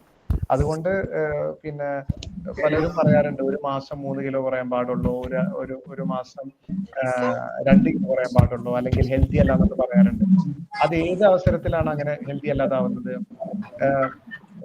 പട്ടിണി കിടന്ന് ഡയറ്റ് എടുക്കുന്നവരുണ്ട്, അല്ലെങ്കിൽ വെറും വെള്ളം കുടിച്ച്, അല്ലെങ്കിൽ വെറും ജ്യൂസ് കുടിച്ച് ഡയറ്റ് എടുക്കുന്നവരുണ്ട്. അവർക്കൊക്കെയാണ് അത് അൺഹെൽത്തി. പിന്നെ നമ്മുടെ എല്ലാ പോഷകങ്ങളും നമ്മുടെ ഉള്ളൊരു ക്ലാസ്സിൽ പറഞ്ഞിരുന്നു ഏതൊക്കെ പോഷകങ്ങൾ, എല്ലാ വിറ്റമിനും, എല്ലാ തരത്തിലുള്ള പ്രോട്ടീൻസും, എല്ലാ തരത്തിലുള്ള ഫാറ്റുകളും, കൊഴുപ്പുകളും വിറ്റമിൻസ് പോലെ തന്നെ പലതരത്തിലുള്ളതുണ്ട്. അപ്പൊ അതൊക്കെ ചേർത്തിട്ട് തന്നെയാണ് നമ്മുടെ ശരീരത്തിന് ഇത്രയും വെയിറ്റ് കുറയുന്നത്. അതുകൊണ്ട് ആരും പേടിക്കണ്ട. 1 മാസം 12 കിലോ കുറഞ്ഞാലും കുഴപ്പമില്ല, 15 കിലോ കുറഞ്ഞാലും കുഴപ്പമില്ല. ധൈര്യമായിട്ട് ചെയ്തുകൊണ്ടിരുന്നു കേട്ടോ. 91 kg ഉണ്ടായിരുന്നു. Okay, doctor. സന്തോഷം.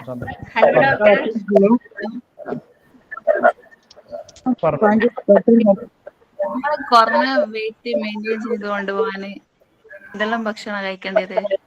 ഇപ്പോ നിങ്ങൾ ഈ ചെയ്യുന്ന ഡയറ്റ് പോലെ തന്നെ നിങ്ങൾക്ക് ചെയ്യാം. അതോടൊപ്പം തന്നെ ഒരു 50 ഗ്രാം ഗ്രെയിൻസ് അത്രയും നിർബന്ധമാണ്. നിങ്ങൾക്ക് കഴിക്കണം എന്ന് തോന്നുന്നുണ്ടെങ്കിൽ മാത്രം കഴിക്കാം. 50 ഗ്രാം, അത് ചോറാവാം, അല്ലെങ്കിൽ ഏതെങ്കിലും മില്ലറ്റ്സ് ആവാം, അല്ലെങ്കിൽ അങ്ങനെയുള്ള ഗ്രെയിൻസ് എന്തെങ്കിലും ഉള്ളതാവാം. അങ്ങനെ നിങ്ങൾക്ക് മെയിൻറ്റെയിൻ ചെയ്യാം. മാത്രമല്ല എല്ലാ ദിവസവും ഇന്റർമീഡിയറ്റ് ഫാസ്റ്റിംഗ് എടുത്തു കഴിഞ്ഞാൽ ദിവസേന നിങ്ങളുടെ ശരീരത്തിൽ എന്ത് നടക്കും? ക്ലീനിങ് നടക്കും. നിങ്ങൾ ഇപ്പോൾ നമ്മൾ വീട് ഒരാഴ്ച നമ്മൾ ക്ലീൻ ചെയ്യാതെ വിട്ടിട്ടുണ്ടെങ്കിൽ എത്ര അഴുക്കുണ്ടാവും നമുക്കറിയാം. അപ്പൊ ദിവസവും നമ്മൾ ക്ലീൻ ചെയ്യാൻ ഒരു സമയം കൊടുക്കുകയാണെങ്കിൽ ദിവസമുള്ള അഴുക്കുകളൊക്കെ കുറച്ചായിട്ട് തന്നെ പോയിക്കൊണ്ടിരിക്കും. ശരീരത്തിൽ കൂടുതൽ. The question is the 50 gram grain you mean it's cooked uncooked or cooked? Cooked, ma'am. Cooked 50 gram of grain. So then maybe I have raised my hand. എനിക്ക് 2 questions ഉണ്ട്. Grain being our staple food for a long while. I'm 42 years old. Okay, ma'am. And then the body crave for it sometimes, you know. Yeah. And this afternoon for my lunch I made some pyre something, you know, then body was literally craving for rice along with that, you know. So how do we for long run, you know, when you look forward, you know, how can you avoid this grain completely, and then when your body crave for it, what can you do? ഇത് നമ്മുടെ ശരീരത്തില് വിശപ്പ് ഉണ്ടാക്കുന്ന hormone ghrelin എന്ന് പറയും. Ghrelin എന്ന് പറയുന്ന ഒരു ഹോർമോണാണ് നമ്മുടെ ശരീരത്തിൽ. അതേപോലെ സെറ്റൈറ്റി അല്ലെങ്കിൽ മതി എന്ന് പറയുന്നത്, നമുക്ക് മതിയായി എന്ന് പറയുന്ന ഒരു ഹോർമോണാണ് കോൾസിസ്റ്റിക്കൈനിൻ എന്ന് പറയുന്നത്. അപ്പോ നമ്മുടെ ശരീരത്തിൽ ഒരു അംശം മധുരം കയറുകയാണെങ്കിൽ പോലും ഈ ഗ്രലിൻ എന്ന് പറയുന്ന ഹോർമോൺ പ്രൊഡക്ഷൻ നടന്നുകൊണ്ടേയിരിക്കും. അപ്പൊ നിങ്ങൾക്ക് വിശപ്പില്ലെങ്കിലും എന്തുണ്ടായിക്കൊണ്ടിരിക്കും? ആഗ്രഹം ഉണ്ടായിക്കൊണ്ടിരിക്കും. കൊതി അല്ലെങ്കിൽ ആപ്പറ്റൈറ്റ് എന്ന് പറയുന്നത്, ഹങ്കർ അല്ല ആപ്പറ്റൈറ്റ്, ഒരു കാര്യം ഉണ്ടായിക്കൊണ്ടിരിക്കും. ഇപ്പോ എത്രയോ പഠനങ്ങൾ പറയുന്നുണ്ട്, നിങ്ങള് സിഗരറ്റ് വലിക്കുന്നതോ അല്ലെങ്കിൽ കഞ്ചാവ് വലിക്കുന്നതോ മധുരം കഴിക്കുന്നതോ നിങ്ങളുടെ ബ്രെയിൻ സെയിം സെന്ററിലാണ് എന്തുണ്ടാവുന്നത്? ആക്ടിവേഷൻ ഉണ്ടാവുന്നത്. It is an addiction. മനസ്സിലാവുന്നുണ്ടോ? അതൊരു നീഡ് അല്ല. It's just an addiction. It is just something that you are used to. It's just something that you are craving for, that you feel good about. നിങ്ങൾക്ക് മധുരം കഴിച്ചാൽ അങ്ങനെ തന്നെയല്ലേ? Chocolate ഒക്കെ കഴിച്ചാൽ നമുക്ക് ഭയങ്കര ഒരു ആനന്ദമാണ്. നമുക്ക് എന്താ നടക്കുന്നതെന്ന് അറിയില്ല, അത്ര ഒരു ആനന്ദമാണ്. അപ്പൊ അതേപോലെ തന്നെയാണ് ഈ ശരീരത്തിൽ ന്യൂട്രിയന്റ് അല്ല, it's not nutritious, it's just giving you a lot of dopamine rush. നിങ്ങൾക്ക് നല്ലോണം സ്റ്റിമുലേഷൻ നടന്നുകൊണ്ടിരിക്കുന്നുണ്ട് എന്നുള്ളൂ. അപ്പോ ഇതും ഈ പറയുന്ന പോലെ തന്നെ ഡീടോക്സ് തന്നെയാണ് നമ്മുടെ ശരീരത്തിൽ. It is getting detoxified. The longer you take the diet, the easier it will be for you to handle these cravings. അതെന്തായാലും പോകും, നിങ്ങൾ വിഷമിക്കേണ്ട ആവശ്യമില്ല. പലവർക്കും ഓരോ ടൈമിംഗ് എടുത്തിട്ടാണ് അത് സംഭവിക്കാറുള്ളത്. ചിലവർക്ക് 5 ദിവസത്തിൽ തന്നെ ഈ ക്രേവിംഗ് കുറയും, ചിലവർക്ക് 1 മാസം എടുത്തിട്ട് ക്രേവിംഗ് കുറയും. അത് ഡയറ്റ് എടുത്തിട്ടുള്ളവർക്ക് നിങ്ങൾക്ക് മനസ്സിലാവുന്നതാണ്. നിങ്ങൾ when you entering into the diet, you will have a lot of questions. ഇത് നടക്കുമോ, എനിക്ക് നടക്കുമോ, എന്റെ ശരീരത്തിന് നടക്കുമോ എന്നുള്ളതൊക്കെ ഉണ്ടാവും. ഓഫ് കോഴ്സ് അതെന്തായാലും നടക്കും, അത് ഒരു സംശയവുമില്ല. നിങ്ങളും മനുഷ്യനാണ്, ഞാനും മനുഷ്യനാണ്. എന്റെ ശരീരത്തിൽ നടക്കുന്നതും നിങ്ങളുടെ ശരീരത്തിൽ നടക്കുന്നതും ഒരേ കാര്യം തന്നെയാണ്. അത് ടൈമിന്റെ ഡിഫറൻസ് ഉണ്ടാവാം എന്നല്ലാതെ റിസൾട്ടില് ക്വസ്റ്റ്യൻ ഇല്ല. അത് മാഡം എന്തായാലും കണ്ടിന്യൂ ചെയ്തോളൂ. You will have A good result. Sir എന്റെ ഭാര്യയ്ക്ക് വേണ്ടിയിട്ടായിരുന്നു. ഓക്കെ, പറഞ്ഞോളൂ. 25 വയസ്സുണ്ടായിരുന്നു. ഓക്കെ. മുട്ട് പിന്നെ ഇങ്ങനെ. Hello doctor. അപ്പൊ കഴിഞ്ഞ തവണ പറഞ്ഞോളൂ. കഴിഞ്ഞ തവണ ഇങ്ങനെ ഡയറ്റ് ചെയ്തിരുന്നു. ആ സമയത്ത് പിത്താശയക്കല് വന്നു. അപ്പൊ ഡോക്ടർ പറഞ്ഞു ഡയറ്റ് ചെയ്തുകൊണ്ടാണ് അങ്ങനെ ഉണ്ടാവാനുള്ള ചാൻസ് എന്ന് പറഞ്ഞു. അത് യാഥാർത്ഥ്യമാണ്. യാഥാർത്ഥ്യം ഉണ്ടാവാൻ സാധ്യത ഉണ്ട്. കാരണം നിങ്ങൾ പിന്നെ ഡയറ്റില് നിങ്ങൾക്ക് പിന്നെ സിട്രിക് ആസിഡ് കുറവാണ്, വിറ്റമിൻ സി കുറവാണ്, വിറ്റമിൻ ഡി കുറവാണ്, അല്ലെങ്കിൽ സാച്ചുറേറ്റഡ് ഫാറ്റ്സ് കുറവാണ്, അല്ലെങ്കിൽ ബൈൽ സോൾട്ട്സ് എന്ന് പറയുന്ന ടോറിൻ, ഗ്ലൈസീൻ എന്ന് പറയുന്ന കാര്യങ്ങളൊക്കെ ഉണ്ട്. ഇതൊക്കെ കുറവാണെങ്കിൽ എന്തായാലും പിത്താശയക്കല്ല് ഉണ്ടാവാനുള്ള സാധ്യത ഉണ്ട്. അപ്പൊ നിങ്ങൾ ഡയറ്റ് എടുക്കുന്നതോടൊപ്പം തന്നെ വിറ്റമിൻ ഡി, വിറ്റമിൻ സി എല്ലാ ദിവസവും നിങ്ങൾ ഒരു ചെറുനാരങ്ങ വെള്ളം, മധുരം ഇട്ടിട്ടല്ല ഉപ്പിട്ടിട്ട് നിങ്ങൾ കുടിക്കുക. അതേപോലെ ദിവസവും ഒരു 3 ടീസ്പൂണ് വെളിച്ചെണ്ണ ആഡ് ചെയ്തിട്ട് നിങ്ങളുടെ ഭക്ഷണത്തിൽ തന്നെ ആഡ് ചെയ്തിട്ട് കഴിക്കുക. പിന്നെ ഇറച്ചി മീനൊക്കെ എന്തായാലും ഞാൻ പറയുന്നുണ്ട്. അപ്പൊ ഈ 3 കാര്യങ്ങളൊന്ന് ശ്രദ്ധിച്ചാൽ മതി. വിറ്റമിൻ ഡിയും മുസംബി ആ ഒരു പിന്നെ ഫാമിലിയിലുള്ള ഏതാണെങ്കിലും ഉപയോഗിക്കാം. മുസംബി, ഓറഞ്ച്, ലെമൺ ഏതാണെങ്കിലും ഉപയോഗിക്കാം. നിലവില് ആ കല്ല് ഓപ്പറേഷൻ ചെയ്ത് കളഞ്ഞു. ചെയ്ത് കളഞ്ഞു. ഒരു മിനിറ്റ് മാഡം, സാർ പറഞ്ഞോണ്ടിരിക്കുകയാണ് കേട്ടോ. അവരെ ഓപ്പറേഷൻ ചെയ്ത് കളഞ്ഞു. അപ്പൊ ഇപ്പൊ ഡയറ്റ് ചെയ്ത് തുടങ്ങുമ്പോ എനിക്ക് വീണ്ടും പേടിയാണ്, അത് എന്തെങ്കിലും വേറെ എന്തെങ്കിലും ഇഷ്യൂ വരുമോ എന്നുള്ളത്. അങ്ങനെ പേടിക്കേണ്ട ആവശ്യമില്ല. നോക്കിയേ, ശരിക്കും പറഞ്ഞാല് ഈ കല്ല് ഫോം ആവുന്നത് തന്നെ എന്തുകൊണ്ടാണ്? ഷുഗർ കാരണം കൊണ്ടാണ്. മെയിൻ ആയിട്ട് ഷുഗർ കാരണം കൊണ്ടും ഈസ്ട്രജൻ ഹൈ ആവുമ്പോഴും പിന്നെ സ്ട്രെസ് ഉണ്ടെങ്കിൽ കോർട്ടിസോൾ ഹോർമോൺ അധികമാകുമ്പോഴാണ്. നിങ്ങളത് റിസർച്ച് ചെയ്യാവുന്നതാണ്. ഇത് 3ഉം കൂടുമ്പോഴാണ് ശരിക്കും പിത്തം എന്ന് പറയുന്നത് കട്ടിയാവുന്നതും അതിൽ കല്ലുകൾ ഉണ്ടാവുന്നതും. പിത്തം ഉണ്ടാവണം എന്നുണ്ടെങ്കിൽ പിത്തത്തിന്റെ ഫസ്റ്റ് കാര്യം എന്താണ്? കൊളസ്ട്രോൾ ആണ്. നല്ല പിത്തം ഉണ്ടാവണം, അതിന്റെ കൺസിസ്റ്റൻസിയിൽ വേണമെന്നുണ്ടെങ്കിൽ കൊളസ്ട്രോൾ വേണം ശരീരത്തിൽ.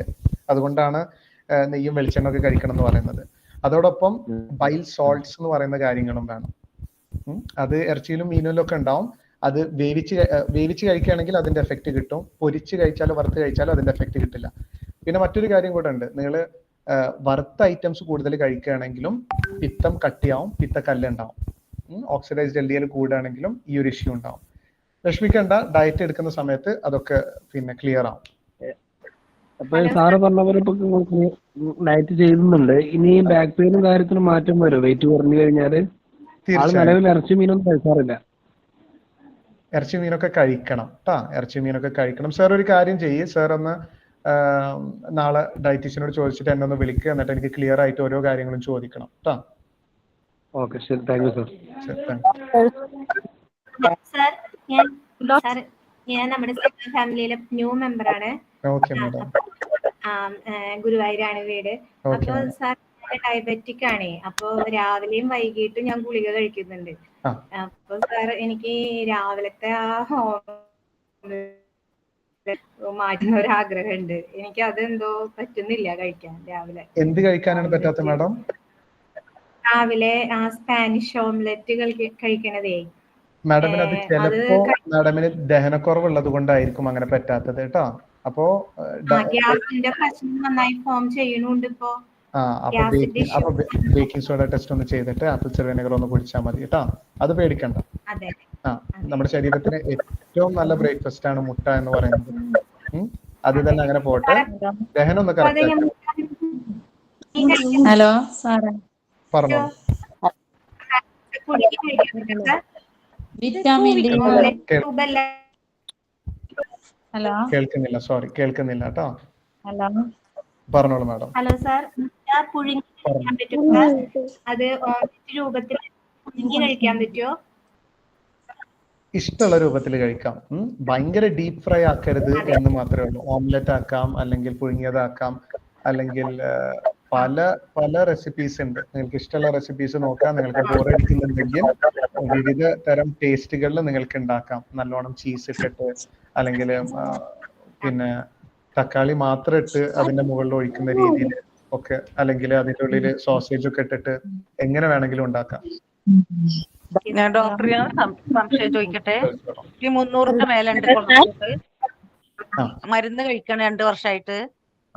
അപ്പൊ എനിക്ക് മുട്ടയൊക്കെ 3 മുട്ടയൊക്കെ രാവിലെ കഴിക്കാൻ പറ്റുമോ? അതേപോലെ കഴിക്കാൻ പറ്റും കേട്ടോ. മാഡമിന്റെ കൊളസ്ട്രോൾ കൂടിയത് മുട്ട കഴിച്ചത് കൊണ്ടല്ല, ചോറും മധുരങ്ങളും കഴിച്ചത് കൊണ്ടാണ് കൊളസ്ട്രോൾ കൂടിയിട്ടുള്ളത്.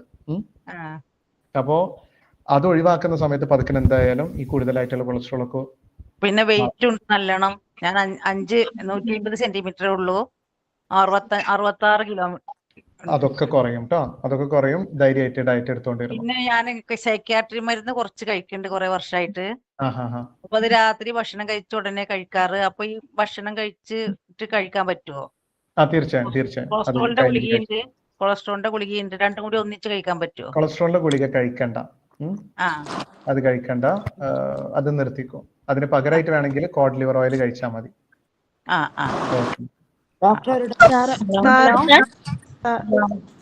ഹലോ, വിറ്റാമിൻ ഡി ഗുളിക എപ്പം കഴിക്കേണ്ടത്?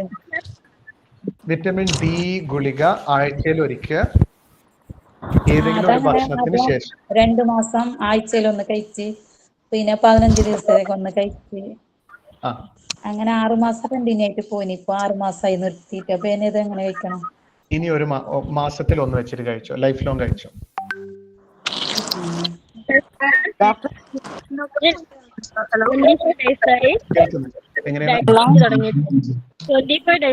ഡയറ്റ് 4.5 kg കുറഞ്ഞു. പിന്നെ എനിക്ക് ബാക്ക് പെയിൻ ഉണ്ടായിരുന്നു. പിന്നെ കാലിന് മുട്ടിന് സർജറി കഴിഞ്ഞതാണ്. ഇപ്പൊ ബാക്ക് പെയിൻ ഭയങ്കര പ്രശ്നമാണ്. രാത്രി കിടക്കാനൊന്നും പറ്റുന്നില്ല. ഭയങ്കര. ഞാൻ വൈറ്റമിൻ ഡി 26 ഉണ്ടായിരുന്നുള്ളൂ. വർഷങ്ങളായിട്ട് വൈറ്റമിൻ ഡി കഴിക്കുന്നതാണ്. പിന്നെ കോഡ് ലിവർ കഴിക്കുന്നുണ്ട്. പിന്നെ ബാക്ക് പെയിനും മാറ്റം കാണുന്നില്ല. പിന്നെ ശോധനക്കുറവുണ്ടോ അല്ലെങ്കിൽ വെള്ളപ്പോക്കുണ്ടോ? ഇല്ല ഇല്ല. 4.5 കിലോ വെയിറ്റ് കുറഞ്ഞു. പീരിയഡ്സ് റെഗുലർ ആണോ? ദഹനക്കുറവുണ്ടോ? ദഹനക്കുറവില്ല, പ്രശ്നമില്ല. എനിക്കൊരു ആക്സിഡന്റ് ആയിരുന്നു. അതിൽ ഡിസ്കിന് കംപ്ലൈന്റ് ഉണ്ടായിരുന്നു. അപ്പോ മാഡം വേറെ എക്സസൈസ് ഒന്നും ചെയ്യണ്ട. ഇപ്പൊ കുറച്ച് കൂടിയതാണ്. എക്സസൈസ് ഒന്നും ചെയ്യുന്നില്ല. ഡയറ്റീഷ്യൻ പറഞ്ഞു എക്സസൈസ് ചെയ്യേണ്ടതാണ്. നല്ല കാര്യം. അപ്പൊ ബാക്കിന് മാത്രമുള്ള എക്സസൈസ് ഉണ്ട്, അത് മാത്രം ചെയ്യാ കേട്ടോ. അതെന്തായാലും സർജറി കഴിഞ്ഞതാണ്. എനിക്ക് നടക്കാനുള്ള ബുദ്ധിമുട്ടുണ്ട്. അതുകൊണ്ട് കൂടുതൽ നടക്കാൻ പറ്റുന്നില്ല. സ്റ്റെപ്പ് കയറാനും നടക്കൊന്നും വേണ്ട. നിങ്ങൾ ബാക്കിനുള്ള എക്സസൈസ് മാത്രം ചെയ്താൽ മതി. ബെഡിൽ കിടന്നിട്ട് ചെയ്യുന്നതാണ്, അത് മാത്രം ചെയ്താൽ മതി കേട്ടോ. നല്ല മാറ്റങ്ങൾ ഉണ്ടാവും. ക്രാക്ക് ഉൾപ്പെടുത്താൻ പറ്റുമോ? എങ്ങനെയാണ്? ഉൾപ്പെടുത്താൻ പറ്റുമോ സാർ നമ്മുടെ ഡയറ്റില്? ക്യാരറ്റോ? രാഗി വേണ്ട കേട്ടോ, രാഗി വേണ്ട. സാർ 18 ദിവസമായി ഞാൻ ജോയിൻ ചെയ്തിട്ട് ഇതുവരെ വെയിറ്റ് ഒന്നും കുറഞ്ഞില്ല. മാഡമിന് പിന്നെ ഇൻഡൈജഷൻ ഉണ്ടോ? ഇല്ല.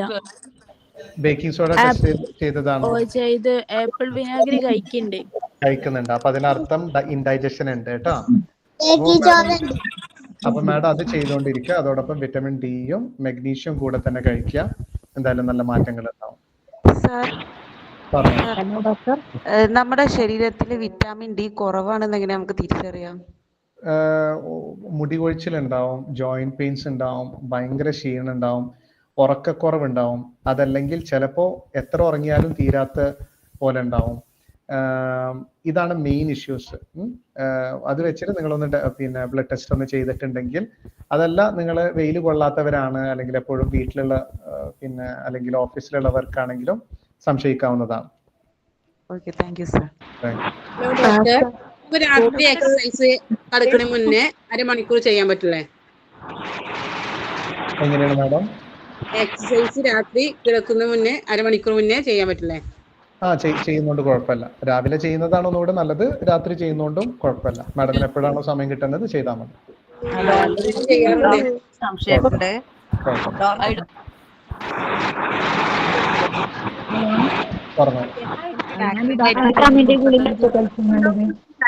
ഡോക്ടർ, ഞാൻ റംല പെരിന്തൽമണ്ണ. സ്കിന് ക്രാക്ക് ഉണ്ടായിരുന്നു. അത് 2 മാസം ബെഡ് റെസ്റ്റ് എടുത്ത് വെറും കട്ടിൽമ കിടന്ന് അങ്ങനെ കുറച്ച് കൂടി. പിന്നെ ആയുർവേദ ട്രീറ്റ്മെന്റ് ഒക്കെ ചെയ്ത് കുറച്ച് നല്ല കുറവുണ്ട്. അപ്പൊ എനിക്ക് എന്ത് എക്സസൈസാ പറ്റിയ ഡോക്ടർ? മാഡമിന് ബാക്കിനുള്ള എക്സസൈസ് മാത്രം ചെയ്താൽ മതി ഇപ്പോഴത്തേക്ക്. വെയിറ്റ് കുറയോ? വെയിറ്റ് എന്തായാലും കുറയും. മാഡം ഡയറ്റ് കൃത്യമായിട്ട് ചെയ്യുക. അതോടൊപ്പം vitamin D, magnesium, collagen, glucosamine, ഈ 3. കാൽഷ്യം എടുക്കണ്ട. Collagen, glucosamine, magnesium, vitamin D, പിന്നെ ബാക്കിനുള്ള എക്സസൈസ്, ഡയറ്റ്. അത് എങ്ങനെ ദിവസം എടുക്കണോ ഗുളിക? ഡയറ്റീഷ്യൻസ് പറഞ്ഞു തരും. അവരോട് പറഞ്ഞു. Hello doctor. പറഞ്ഞോളൂ. ഹലോ, ഞാൻ ഈ ഡയറ്റ് തുടങ്ങിയിട്ട് 30 ദിവസമായി. 6 കിലോ വെയിറ്റ് കുറഞ്ഞു. ഞാൻ സപ്ലിമെന്റ് ഒന്നും ഇതുവരെ എടുത്തിട്ടില്ല. അങ്ങനെ എന്തെങ്കിലും നീ ചെയ്യണോ? എടുക്കുകയാണെങ്കിൽ നല്ലതാണ്. അതാണ് ഞാൻ പറയുന്നത്. ഇപ്പൊ നോക്കിയ നമ്മുടെ ഡയറ്റില് ഓൾമോസ്റ്റ് എല്ലാ നമ്മൾ പോഷകങ്ങൾക്ക് വേണ്ടിയിട്ടാണ് ഈ ഡയറ്റ് എടുക്കുന്നത്. അതിൽ കിട്ടാതെ പോകുന്ന 2 കാര്യങ്ങളാണ്. ഒന്ന് വിറ്റമിൻ ഡിയും മഗ്നീഷ്യവും. അതുകൊണ്ടാണ് ഞാൻ അത് വീണ്ടും പറയുന്നത്. അത് കഴിച്ചാൽ തന്നെ ഓൾമോസ്റ്റ് എല്ലാ ബുദ്ധിമുട്ടുകളും മാറും. നിങ്ങൾ പറയുന്ന ഒരു 90% കിട്ടും. അപ്പൊ നിങ്ങൾ അത് കഴിക്കണ്ടേ? ഏതാണ്? മഗ്നീഷ്യത്തിനായിട്ട്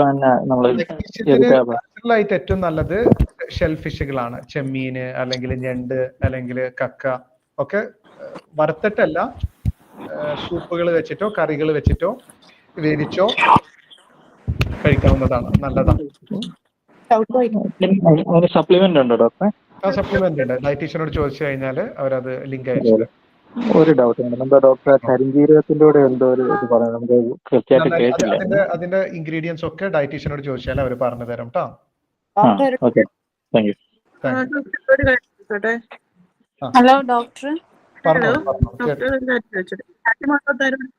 എഗ് വൈറ്റ് കഴിക്കാൻ മേലെന്ന് പറയാ, അങ്ങനെ ഉണ്ടോ? എങ്ങനെയാണ്? ഹാഷിമോട്ടോ തൈറോയിഡിറ്റിസ് ഉണ്ടെങ്കിൽ എഗ് കഴിക്കാൻ പാടില്ല?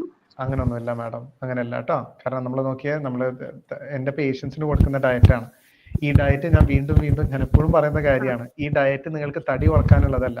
നിങ്ങളുടെ ശരീരത്തിൽ രോഗങ്ങൾ ഉണ്ടെങ്കിൽ, നിങ്ങൾക്കൊക്കെ ഇപ്പോൾ ഉള്ളത് ഇൻസുലിൻ റെസിസ്റ്റൻസ് എന്ന് പറയുന്ന രോഗമാണ്. അപ്പൊ രോഗങ്ങൾ മാറ്റാനുള്ള ഡയറ്റാണ്. അപ്പൊ ഇതിന് സൈഡ് എഫക്റ്റ് ആയിട്ട് നിങ്ങൾക്ക് അമിതമായിട്ട് വെയിറ്റ് ഉണ്ടെങ്കിൽ അത് കുറയുന്നു എന്നുള്ളൂ. അപ്പൊ നിങ്ങളുടെ ശരീരത്തിൽ ഞാൻ ഓൾമോസ്റ്റ് ഈ ഡയറ്റ് തന്നെയാണ് എല്ലാ രോഗങ്ങൾക്കും കൊടുക്കുന്നത്. പക്ഷെ അതിൽ ഈ പറഞ്ഞ പോലെ വളരെ സിവിയർ കേസസ് ആണെങ്കിൽ മരുന്നുകൾ കൊടുക്കും, അല്ലെങ്കിൽ വിറ്റമിൻസിൽ തന്നെ ഒതുക്കി വിടും. അപ്പോൾ നിങ്ങൾ ചെയ്യുന്നത് നല്ല കാര്യമാണ്. ശരീരത്തിന് അങ്ങനെ രോഗങ്ങൾ ഉണ്ടെങ്കിലൊന്നും അതൊന്നും ഒഴിവാക്കണ്ട. മുട്ടൊക്കെ നല്ലതാണ്. പറഞ്ഞോ. ഹലോ ഡോക്ടർ, ഞാൻ 2 ആഴ്ചയായി വർക്കൗട്ടും ചെയ്യുന്നുണ്ട്, ഡയറ്റ് ചെയ്യുന്നുണ്ട്. അപ്പോ ഇപ്പൊ 2 ദിവസമായിട്ട് നെഞ്ചിനൊരു വേദന ഉണ്ട്. കുഴപ്പമുണ്ടോ? വർക്കൗട്ട് ചെയ്തിട്ടാണോ? നടക്കുന്നുണ്ടായിരുന്നു, നടക്കാൻ പോകുന്നുണ്ട്. നെഞ്ചിന് വേദന ഉണ്ട്. നിങ്ങൾക്ക് ഗ്യാസ്ട്രിക് ഇഷ്യൂസ് വല്ലതും ഉണ്ടോ? ഗ്യാസിന്റെ പ്രശ്നം ഉണ്ടെന്ന് തോന്നുന്നു. അപ്പൊ അങ്ങനെയാണെങ്കിൽ പിന്നെ വർക്കൗട്ട് ഒരു 2 ആഴ്ചക്കൊന്ന് സ്റ്റോപ്പ് ചെയ്തോ, അല്ലെങ്കിൽ ഒരാഴ്ചക്കൊന്ന് സ്റ്റോപ്പ് ചെയ്തോ. എന്നിട്ട് ഫസ്റ്റ് ഈ ഒരു കാര്യം ഒന്ന് സോൾവ് ചെയ്യും കേട്ടോ. ഗ്യാസ്ട്രിക് ഇഷ്യൂസിനുള്ളത് ബേക്കിംഗ് സോഡ ടെസ്റ്റ് ഒക്കെ ചോദിച്ചു കഴിഞ്ഞാൽ അതിനുള്ള കാര്യങ്ങൾ പറഞ്ഞു തരും. അതോടൊപ്പം നിങ്ങൾക്ക് നെഞ്ചെടുപ്പ് കൂടുതലാണോ? നെഞ്ചെടുപ്പ് കൂടുതൽ അങ്ങനെയില്ല, ഒരു സൈഡിൽ, നെഞ്ചിന്റെ ഒരു സൈഡിലായിട്ട് കൈയൊക്കെ അനക്കുമ്പോഴൊക്കെ വേദനിക്കുന്നുണ്ട്. ഒന്ന് പോയിട്ട് ഒന്ന് ടെസ്റ്റ് ചെയ്തോ. നിങ്ങളുടെ തൊട്ടടുത്തുള്ള പിന്നെ ഹോസ്പിറ്റലിൽ പോയിട്ട് ഒന്ന് എടുത്തോ, ഒന്ന് വെറുതെ ഒന്ന് ഷുവർ ആക്കാൻ. അപ്പൊ അതൊന്ന് ചെയ്തിട്ട് പിന്നെ മോസ്റ്റ്ലി അത് ഗ്യാസ്ട്രിക് ഇഷ്യൂന്റെ തന്നെ ആയിരിക്കും, അത് നമുക്ക് സോൾവ് ചെയ്യാം. അപ്പൊ അതൊന്ന് ടെസ്റ്റ് ചെയ്തോ. Hello doctor. Hello madam. Hello പറഞ്ഞോ. ഡോക്ടർ, അതെ ഞാൻ ഇവിടെ 3 ദിവസമായിട്ടുള്ള ജോയിൻ ചെയ്തിട്ട്. ഞാൻ ഒരു 3 നേരം ചോറ് കഴിച്ചിരുന്ന ഒരു വ്യക്തിയാണ്. അപ്പൊ എനിക്ക് ഡയറ്റ് എടുത്തു തുടങ്ങിയപ്പോ വിശപ്പൊന്നുമില്ല, പക്ഷെ ഭയങ്കര ദാഹമുണ്ട്. ഞാൻ നന്നായി വെള്ളം കുടിക്കും. അപ്പൊ ഇത്രേ പറ്റുള്ളൂ. അപ്പൊ എനിക്കത് ഇത്തിരി ബുദ്ധിമുട്ടായിട്ട് തോന്നുന്നുണ്ട്. കുഴപ്പമില്ല. ദാഹം എന്ന് പറയുന്നത് എപ്പോഴും വെള്ളത്തിന് വേണ്ടിയിട്ടുള്ളതല്ല കേട്ടോ. ഇലക്ട്രോലൈറ്റ്സിനും എപ്പോഴും ദാഹം ഉണ്ടാവും. അപ്പോൾ ഒരു ദിവസം 2-2.5 ലിറ്ററോളം വെള്ളം കുടിച്ചാൽ മതി. ഇനി നാളെ തൊട്ട് ഒരു 5 ദിവസത്തേക്ക് നിങ്ങൾ ORS മേടിച്ചു കുടിക്കുക കേട്ടോ. 20 രൂപയുടെ ORS മേടിച്ചു കുടിക്കുക. അപ്പൊ എന്തായാലും ഇലക്ട്രോലൈറ്റ് ബാലൻസ് ആകുന്ന സമയത്ത് ആ ദാഹത്തിനും കുറവുണ്ടാവും. അതുകൊണ്ടായിരിക്കും എനിക്ക് വൈകിട്ട് ഈ ഒരു സമയമൊക്കെ ആകുമ്പോൾ ഒരു ചെറിയ ഹെഡേക്ക് വരുന്നുണ്ട്. കറക്റ്റ്. അപ്പൊ അതൊന്നും ചെയ്താൽ മതി. ORS കുടിച്ചാൽ മതി കേട്ടോ. ഡെയിലാണോ കുടിക്കേണ്ടത് ഡോക്ടറെ? ORS അപ്പൊ ഡെയിലാണോ കുടിക്കേണ്ടത്? നിങ്ങൾ ഇപ്പോ 2 ലിറ്റർ വെള്ളം കുടിക്കുന്നുണ്ടല്ലോ, അതിൽ തന്നെ ചേർത്തിട്ട് അങ്ങനെ ദിവസം തോറും അങ്ങനെ കുടിച്ച് തീർത്താൽ മതി. ഒരു 20 രൂപയുടെ പാക്കറ്റ് ഒരു ദിവസം 5 ദിവസത്തേക്ക് അങ്ങനെ കുടിച്ചാൽ മതി. ഡോക്ടർ, ഒരു ഡൗട്ട്, നമ്മുടെ ഏത്തക്ക ഈ ഡയറ്റിൽ ഉൾപ്പെടുത്താൻ പറ്റുമോ? പച്ച ഏത്തക്ക. ഏത്തക്ക എന്ന് പറയുന്നത് പിന്നെ ഇത് നമ്മൾ കറി വെക്കുമല്ലോ, അതിനുവേണ്ടി. അപ്പം പച്ച ഏത്തക്ക മേടിച്ച് നമുക്ക് അതൊക്കെ യൂസ് ചെയ്യാവുന്നതാണ്. ഹലോ ഡോക്ടർ, പറഞ്ഞോളൂ. ഞാൻ 2 വീക്സ് ആയി ഇതിൽ ജോയിൻ ചെയ്തിട്ട്. ഓക്കെ. ഞാനൊരു 1 kg കുറഞ്ഞിട്ടുള്ളൂ. ഓക്കെ മാഡമിന് ദഹനക്കുറവുണ്ടോ? ഇല്ല, അതെല്ലാം ചെക്ക് ചെയ്തിട്ട് പ്രശ്നമൊന്നുമില്ല എന്ന് പറഞ്ഞ്. എന്റെ ഇപ്പം മറ്റേ നന്നാറി റൂട്ട്സിന്റെ ഇതും വെള്ളം വെച്ച് കുടിക്കാൻ മതി. 2 days ആയിട്ടുള്ളൂ കുടിക്കാൻ തുടങ്ങിയിട്ട്. മാഡമിന് പിന്നെ ബേക്കിംഗ് സോഡ ടെസ്റ്റ് ചെയ്തിട്ട് എത്ര മിനിറ്റ് കഴിഞ്ഞിട്ടാണ് ഇപ്പം വന്നത്? 5 മിനിറ്റിനുള്ളിൽ തന്നെ വന്നത്. വലിയ രീതിയിലാ ചെറിയ രീതിയിലാ? വലിയ രീതിയിൽ തന്നെ വന്നു. വലിയ രീതിയിൽ തന്നെ വന്നു അല്ലേ? അപ്പൊ അങ്ങനെ ചെയ്താൽ മതി. അതോടൊപ്പം വിറ്റമിൻ ഡി ഒന്ന്, കാരണം വിറ്റമിൻ ഡി കുറവാണെങ്കിലും ഈസ്ട്രജൻ എന്ന് പറയുന്ന ഹോർമോൺ കൂടി കഴിഞ്ഞാലും വെയിറ്റ് കൂടിക്കൊണ്ടിരിക്കും. അപ്പൊ വിറ്റമിൻ ഡിയും ചെക്ക് ചെയ്യുക. വിറ്റമിൻ ഡിയും മെഗ്നീഷ്യവും കറക്റ്റ് ആയിട്ട് എടുക്കുക. എന്തായാലും കുറഞ്ഞോളും കേട്ടോ. കുറഞ്ഞില്ലെങ്കിൽ അറിയിക്കുക. അപ്പൊ അതിനുള്ള കാര്യങ്ങൾ പറഞ്ഞുതരാം. എങ്ങനെയാണ്? ഓക്കെ. അപ്പൊ എന്തായാലും സമയമായി കഴിഞ്ഞു. ഇവിടുന്ന് ഓഫീസിലുള്ളവർക്കൊക്കെ വീട്ടിൽ പോകണം, അതുകൊണ്ടാണ് കേട്ടോ. Thank you every one. ഇത്രയും നേരം കൂടെ ചെലവഴിച്ചതിനും നിങ്ങളുടെ ആരോഗ്യത്തിന് ഇത്രയും എഫേർട്ട് എടുക്കുന്നതിനും കാണുന്നതിൽ സന്തോഷമുണ്ട്. അപ്പോ ആർക്കെങ്കിലും ഞാൻ ഡൗട്ടുകൾ പറയാതെ പോയിട്ടുണ്ടെങ്കിൽ നിങ്ങളുടെ ഡയറ്റീഷ്യന് ഒരു വോയിസ് നോട്ട് അയക്കുക. ഒന്നെങ്കിൽ ഞാൻ അല്ലെങ്കിൽ മറ്റുള്ള ഡോക്ടേഴ്സ് അതിന് റിപ്ലൈ തരുന്നതാണ്. അപ്പോൾ thank you every one. Good night. നമുക്ക് അടുത്ത ആഴ്ച മറ്റൊരു രോഗത്തെ കുറിച്ച് ഡിസ്കസ് ചെയ്യാം. Thank you every one. Good night. Thank you. Thank you. Thank you, sir. Good night. Good night. Thank you.